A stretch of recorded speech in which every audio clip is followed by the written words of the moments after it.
Ahoj, mé jméno je Martin Skobert a chystám se oběhnout Českou republiku za méně jak 30 dní.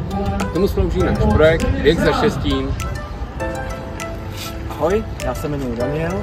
Martin vyběhne 1.5.2025 a projekt bude mít jak benefiční, tak motivační přesah. Chceš-li se dozvědět o běhu za štěstím víc nebo nás podpořit, přijď si s námi pobesedovat 26. září od 18 hodin do divadla v Kočarou v Písku. Budeme se na vás těšit. Ahoj!